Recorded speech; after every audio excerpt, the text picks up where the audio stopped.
Anyway, welcome to this session. This is our first plenary session, first breakout session, and we are very lucky to have very distinguished bloggers from not just from Pakistan, but also from Indonesia and Egypt. And we are going to look at some of the emerging contours and dimensions of social media, where it is becoming more and more an instrument of social change, in particular when it comes to education, awareness, etc. So I'm trying to, we are a bit short of time, so the way we're going to structure this session is that we'll have the participants, the panelists introduce themselves, and thereafter we'll give each panelist about 10 minutes and no more, sorry, to say what they have to and share their experiences, particularly with respect to how they have used social media instruments and blogging, etc., for education and advancement of other social causes. Thereafter, we'll open it up, and my real hope is that it is as interactive as possible, because we have to avoid the PowerPoint overload, as well as just no contribution from the participants, because everybody's a blogger here and pretty much ensconced into the social media processes. So I think I'll let you start with your introductions, and then we go on to the formal presentations. Okay, good morning. My name is Hani. I'm from Indonesia. In 2008, a friend and I started a social movement. It's called Coin and Chance. It's all online, and the point is that we're actually ask people to collect coins or loose changes, because in Indonesia they don't really use it to shop. So some people have it stacked up in their house for years, and so we collect that and use the money to send underprivileged kids back to school. So it's all being done online. Hello, good morning. My name is Gita. I'm from Indonesia. So, in 2008, me and some friends started a collaborative blog called Bogor Watch. In this collaborative blog, we collect writings from people to criticize our local government and people in Bogor as well. And I also a member of some local online communities. One of them is blogger. So me and my communities run some talk show and workshop for people pro bono. So we do it pro bono. Our aim is to help more people and offline communities to become online and to be heard on digital media. Thank you. Assalamualaikum. My name is Raza Rumi01. I'm the only guy dressed in a tie in the entire audience. I'm so sorry about that. But I've been told that that I'm going to get it ripping all day long, so I don't want to give up the tie also. I'm a blogger. I blog at Peak Maestro, and I'm also a TED Senior Fellow. Sorry, hi, I'm the electricity guy. From how? Working? Yes, it's my new job after the revolution. We don't have jobs. Assalamu alaikum. My name is Mohammed. I'm from Cairo, Egypt. Hopefully we'll be sharing a few thoughts and maybe a little bit of our experience in Egypt, how we use social media with the recent social movements that we had in Egypt in 2011 and before that. So I'll try to keep it brief, because I'm guessing there'll be a few questions. So I'll try to stay on the topic, maybe focus it precisely on the job of social media and people producing it, and then we can talk later afterwards. Thank you. Thanks. That was quick. I think we can start, but before that I'd like to just say how in Pakistan we're also undergoing a process where increasingly the use of SMS and mobile telephony is now entering into the whole arrangements for service delivery and improvement of public services. So for instance, we have an increased use of SMS for the purposes of reporting on education facilities, how school facilities are functioning or missing, and it has been piloted in the Punjab province, which is the largest province in Pakistan, and it has also come to Sindh. In fact, in the Punjab, we also have a small initiative known as the Jhang model. Jhang is a district in the Punjab where a particular sort of experiment was piloted, where people who were coming to get their land deeds and land titles registered were asked to report via SMS whether they were satisfied with the public service. And gradually it grew rather rapidly, and there were more and more complaints of corruption or satisfaction. And now the government of the Punjab has actually started to replicate it across 10 districts of the Punjab. And I think by the end of next year, they would have gone to the whole of the province. And they're trying to expand that into the health facilities. So in 2 districts, I was part of a workshop 2 weeks ago where they have piloted this whole process in District Kasur, which is a district comprising about 1 million people or more, and people who use hospitals and government health facilities actually report to the government, the authorities, whether there was a doctor available, whether a nurse was available, whether they had the right kind of medicines for them. So I think that has also entered into the public service mode. Alongside, I think what is also happening in terms of social media and its linkage with the whole notion of accountability. So you have, Pakistan has just underwent, in the last 10 years or so, there's been a TV or electronic media revolution, and you have more and more reporting on issues such as how the primary schools function, how teacher absenteeism is a lived reality, and there is more and more pressure of that. But the real, transformation is taking place with the use of mobile telephones and SMS, with over 110 million connections of mobiles in Pakistan, which is fairly high by the regional standards. You have an immense potential in getting the educational services online and on track, and getting some levels of accountability of public servants. So I think I just wanted to add that before we went on to that. So Annie, why don't you start with your presentation? Yeah. Okay, I'm just going to start this very quickly then. Okay, so this is coinachance.com. This is something that my friend and I are working on since 2008. So we started because we have stacks of coins in a jar. And we realized that a lot of Indonesians have that. They don't really use the money to shop. They don't put it in their wallet because it's heavy. So they actually have stacks from 10 years ago even, and it's all dusty and everything. So what we do is we collect these coins and use it to send more kids back to school. Education is still a big problem in Indonesia because a lot of kids cannot go to school if they're coming from a poor family. It is true that the government has said that the tuition fee for public school is free, but turns out that they have other fees as well. At school, for instance, they have to buy textbooks. They have to pay for examination fee, which without that they cannot go into the exam. They have to pay a voluntary donation, but the amount is fixed. So it was like, why is it voluntary, but you tell us that it's 5,000 rupiah, for instance. So all in all these fees are actually bigger than the tuition fee itself. So it's still a problem.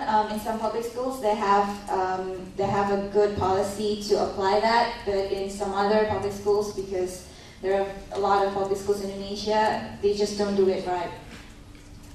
So what we do is, this is the first kid that we helped. He came from a family of 5. His father was injured in an accident, so he couldn't work. He opened up a small stall in the street in Jakarta, and it's actually nearby my friend's house. So one day we talked to him, and he said that he couldn't send his kids to school because they don't have the money to do that. At the moment, the kid has not been paying the tuition and all the fees for almost 2 years. So we said, okay, let's talk to the school, let's talk to the teacher, let's find out if we can help. And so what we did was we visit the house and we visit the school as well, talk to the teacher. The teacher actually said that he's a very smart kid, but every day he needs to stand in front of the class because he didn't do his homework, and it's because he doesn't have the textbook. So the teacher do understand that he has these limitations, but they just have to impose that he needs to stand in front of the class because he's not doing his homework. So it's really sad to hear that, because he's a really good learner and he wants to learn a lot. And so we started this campaign. The message is actually why we're using coins and loose changes, is because we think no matter how small it is, you can actually help someone. So if you have the energy, you can help. If you have time, you can help. If you have skills, you can help. So do anything that you're capable of to help others. And for instance, the tuition fee is actually not that high either. If you're saving 1 cup of coffee in a coffee shop in 1 month, that's actually equal to the tuition fee of a student for 1 month in primary school. So we're trying to send a message that it's not actually that expensive. You can actually save just 1 cup of coffee every month, or you can not buy a cigarette once every 2 months, and you can actually send a kid back to school for 2 months. Because a lot of Indonesians, even they are poor, they have the money to buy the cigarette. So sometimes they don't get it. How come you said you can't send your kids back to school and you're having this 1 pack of cigarette with you? So it's still also a problem to educate the parents on the priority. So we started with a blog. I have a personal blog, and this is where I start. I start doing a poll here, asking people what do they do with their coins. Do they stack up coins? And whether they agree if we use the coins to send more kids back to school. And then we have our blog, the website, thecoinychance.com. It's free. At first we used WordPress, coinychance.wordpress.com, but then we have a hosting company saying, hey, we have a good cause, so we'll give you the hosting and the domain name for free. You can use it all the time. So we have thecoinychance.com in a week set up, and people are also helping in designing things. And then we have the Twitter account that we're using this Twitter account to inform people on the kids that we're going to help. And then we're also having a coin collecting day every month. So we're organizing this every month. We tell people, hey, on Saturday this week we'll be on this restaurant from 9 to 4, and you can come bring your coins. And sometimes they also count the coins with us. Usually we have $100 every month from the coin collecting. Sometimes more, sometimes it will be $300 or $500. This is one of the collecting coins that we organized, the last one. Actually, coin collecting day is happening today, and I wasn't there. So this is one of the things. People just come, drop their coins, and count it with us. This is our Facebook group, so we have around 7,000 members now. They've been asking us to open the Coiny Chance in their own city. We have Coiny Chance in around 6 cities in Indonesia at the moment, and also one in Europe. Indonesian students there in Europe try to collect coins also in Euro and send it back to us to fund the students' education here. So we also have a Facebook page.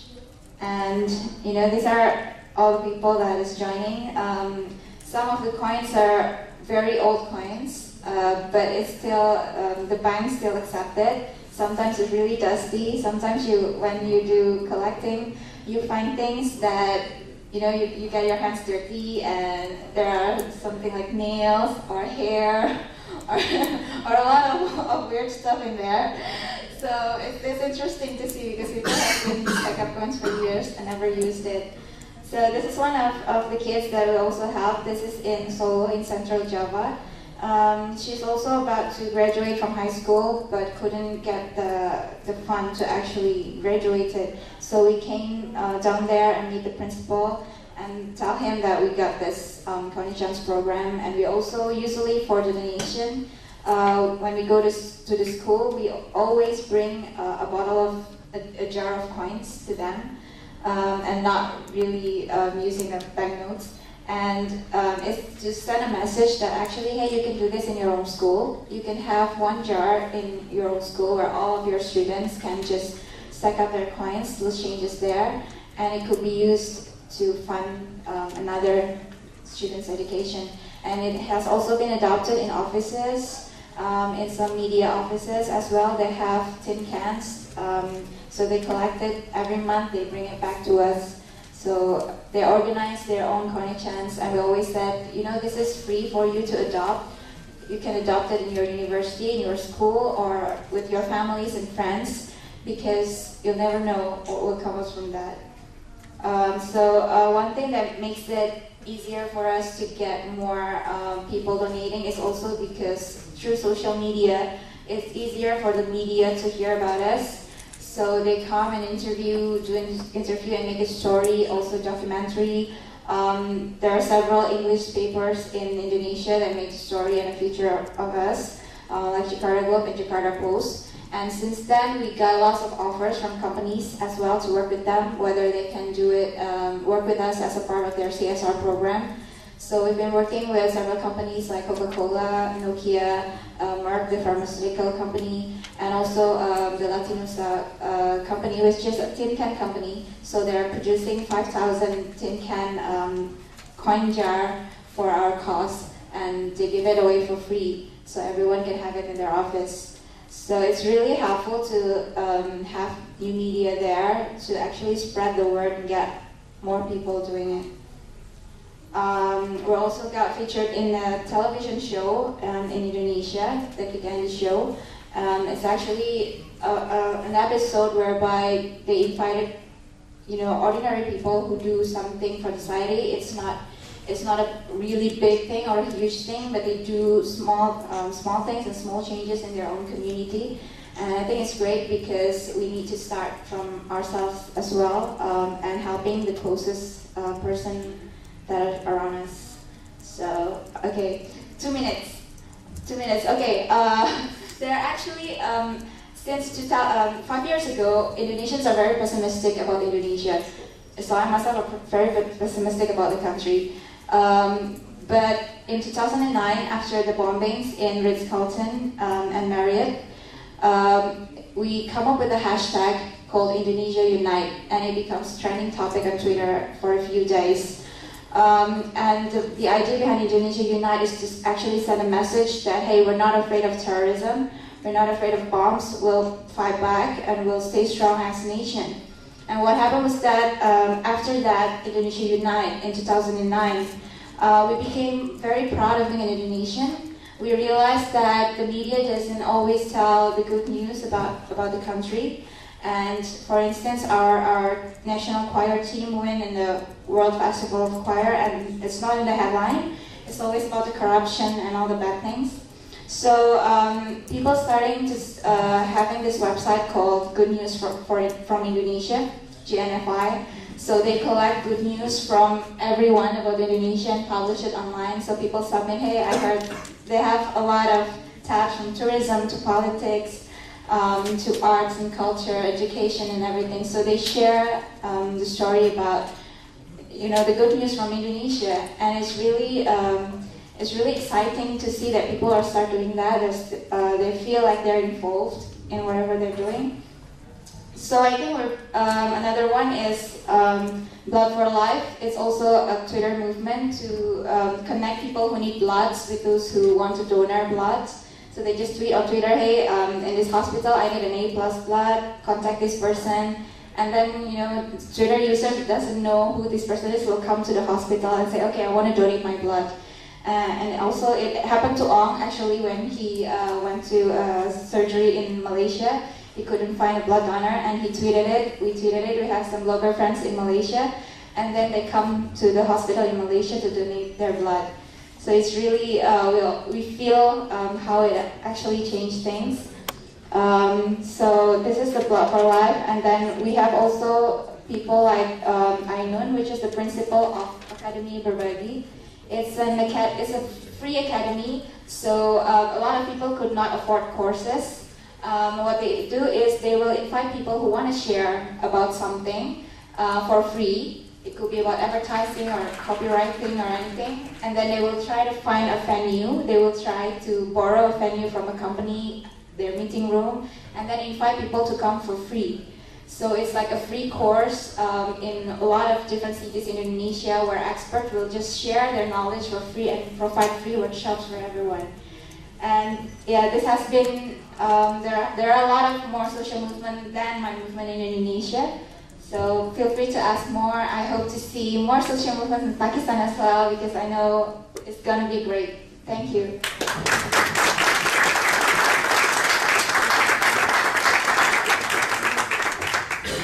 Thanks. It was really, really fascinating, the whole experience. And I think we can just now move on quickly to Dr. Awad so that we have a different context now, and let's see what he has to say. Thank you for having me here. Just to give you an idea of what the good governance concept that I would like to share about is, I'm just going to not bore you with a lot of theoretical concepts. I'm just going to take you through, at least share a project which I believe has to be shared with all of us in Pakistan here. I would love to do it myself and a team, but I think it's going to be only successful if the community owns it, community runs it, and community takes it forward from ground up. I have not done anything much that can be, but I think the idea is important. Usually when I do a PowerPoint presentation, the first thing I do is actually look at the definition of what good governance is. And this is pulled off the Wikipedia, is how public institutions conduct public affairs and manage public resources in order to guarantee the realization of human rights. If you put it in context, in Pakistan, nothing happens. I mean, this is totally not us. And if the government, the good governance does not come in, it is actually being characterized as bad governance in every concept. So how can we make a difference? Generally, as social media activists, we don't. It's actually the electorate that actually empowers this government to actually make a difference. And what happens is the creation of an informed electorate.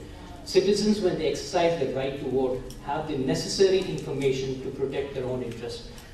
The big emphasis is necessary information. That's where citizens journalists like us, and like you all, come in handy. I'm just setting up a stage for the project what I'd like to share, and that's why I feel Pakistan needs more and more of these citizen journalists to come and step forward. In the entire context, the citizen journalists, we've used so many variety of tools. We use Twitter, Facebook, I don't know what logos are here. Some have faded away. Some are predominantly in our life. We naturally have resorted to social media activism, and social media activism generally it almost resolves around that. We are very eager to actually take videos. We are very eager to report on issues. Bomb blasts happen. I think the social media gets so excited on the event that actually blows up. Far more than news reports agencies doing it, and all they're doing is actually just retweeting or recarrying the same message across. It's not adding to the information, it's adding to the clutter. I'm part of that. I'm not saying I'm not part of it, but I think that concept has to mature to a situation where you become a news situation where you're adding to it. All you're doing is actually looking at the TV channel, you're seeing what's happening on the TV, and you're retweeting it as if you've just broken the news. And I say this as I'm a part of it because we've actually become more like click-through activists. We're illusionary activists. About 95% of all of us choose to do the like on Facebook, and that's all that we're limited to. And unfortunately, that's the notion I want to break. I want to actually push people to move away from just being clicked through, and all this comes into the good governance part. The educated, intellectual, illiterate who has to change the government, who has to provide the right information for the government to do the right stuff. And when I was searching for click-through activists, I even found a definition for that. Participants who might excitedly click into an online loop and then flutter away to something else. And that attention span, literally, if I talk to my wife, also is barely about 10 minutes. She's there for 10 minutes and she would forget about what group she joined, what activism was asked for, and unfortunately getting stuck into that. And the problem is Pakistan needs these types of technically activists, not the click-through activists, but the activists, because we're going through that depressive state where unfortunately if we don't have these people stand up for the right issues and just become click-through and just satisfied, go to bed the next day and wake up the next day and go about their jolly business. So basically I think it's time for some sort of a change. Where we have to start believing that we can do change, and I think this the notion of idea which I would want to put through is putting some click activists into some action, a national social media project which has to be shared with all of us. And we've a few friends of ours like Faisal Tabadi right here, we've been for some time talking about some sort of channeling of our efforts into something that can make change. And it's nothing unique. It's being done in India, it's being done around the world, and I think in Pakistan desperate needs it. And as I said, the only way we can succeed is when we join hands to leverage the benefit, leverage us larger for the benefit of Pakistan. The goal is anonymously document corruption. It seems hideous, it seems unholy to talk about corruption. We all go through it, we pay corruption every day.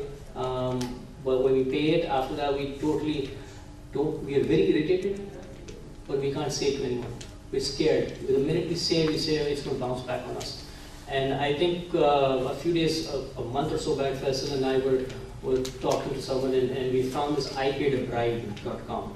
And I think the notion has to be copied, has to be replicated in Pakistan in the perfect sense. I mean, if we can ask the same guy to give us a model. The only problem I see that this is such is run by an Indian police officer.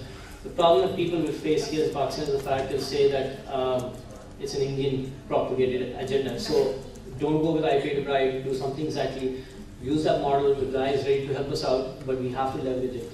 Ashok, what does iPaidAbride do? It's basically tackles the corruption by harnessing the collective energy of the citizens.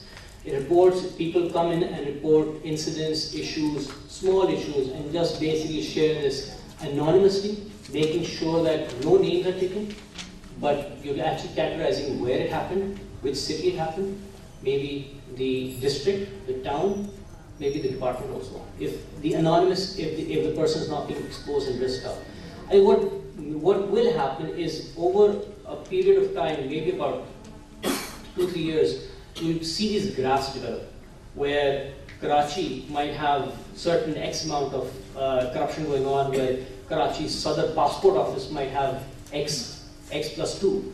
And when you start seeing that, this will actually then become as a tool, but it should be open source. It should be left to public to see themselves, and then you use this tool to lobby for changes, and you target if the passport office is the biggest bribe payer and bribe receiver, you will start focusing on maybe, forget what we think, but focusing the passport office as a small example. This was what the greasy fingers have to stop somewhere, and basically the people who ask for bribes are very confident now. I mean, they actually are blatant and come straight to you, and because they know no one will say anything about them. So I think it's time that citizen journalists, social media activists start promoting this, being on part of it. And this is, I'm just taking 2 examples from that website. It's basically the registration department, office location Bangalore, paid 5,000 rupees as a personal thing. And he actually narrates this incident. The document writer itself will tell you what the amount of the bribe is. It depends on the amount of stamp duty. Some registers are so greedy that they take more than the normally accepted limit. If you don't pay, they keep asking for more documents. So it's actually feedback, plus the fact you know it's 5,000 rupees, and you know it's the registration department in Bangalore. So this information is vital, which can help if you use it properly, you lobby with it properly. A marriage certificate, you paid 4,000 rupees, and the last thing, the most important, finally had to pay. Otherwise, I would not be able to prove my legal relationship with my wife at local immigration department. So and it was in Punjab. There was some very difficult name that was there. I just took that out. But it's basically anonymous reports. They make sure that you do not take names. They write there, and when it's published, they make sure that the names are taken off. And when the names are taken off, you protecting the original as well as the victim. So it's not being used as anything. The number of reports is, this website's been up from 2002. 933 reports of I paid a bribe. I didn't pay a bribe, 1,093 reports, that was last night, and I didn't have to pay a bribe when there was an honest officer that was doing the work there. And you saw 343. So, I mean, you even categorize where he did not pay a bribe, and I have once in my life, or twice in my life, have noticed an honest officer, but I've not been able to applaud him in any big way. And that category, they've actually left the fact open that you can be an officer. So they're actually accrediting the guy, they're actually applauding the guy that this guy didn't take the bribe. So I believe the Pakistanis is, I mean, we've Southeast Asia is so much blatantly filled with corruption and bribery. And I'm just sad that Pakistan doesn't have. So the reason I'm actually putting this out, why in Pakistan, because we desperately need it. And I think for me or someone to focus on it on an individual level, I think it's not going to work. It has to be a community project. So when the blame or when the finger pointing starts, because when you start collecting the data, the thugs will start coming at you. And when the responsibility is distributed over the community, the project is bound to succeed. And I said I'm not taking ownership of it, neither Faisal or any of us are taking ownership of it.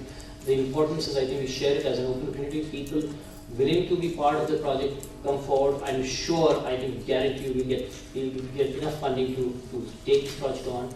It needs a website, but it needs a transparent group of independent people to run it. I do not want to be sucked into some lobby of some sort. I don't want to be seen as funded by something, but it should be independent because Pakistan desperately needs it. What will we achieve? We will document corruption across the departments. Anonymous, since both ends have no names. I strongly urge that the data be kept public. Then naturally, long-term situation is CPLC that you focus on. You talk about government entities and hopefully lobby to reduce corruption. It's long shot, but it'll take years to do it, but it has to start somewhere. So, and ultimately, the informed electorate will actually push the government to do it, and hope that Pakistan can also do that. The reason I was focusing on this project versus comparing, because I think it's important that we share an idea that making use of this audience here, what Pakistan actually needs is probably some sort of a corruption levy and all these clutter that we have and take us out of prosperity. Thank you. Thank you.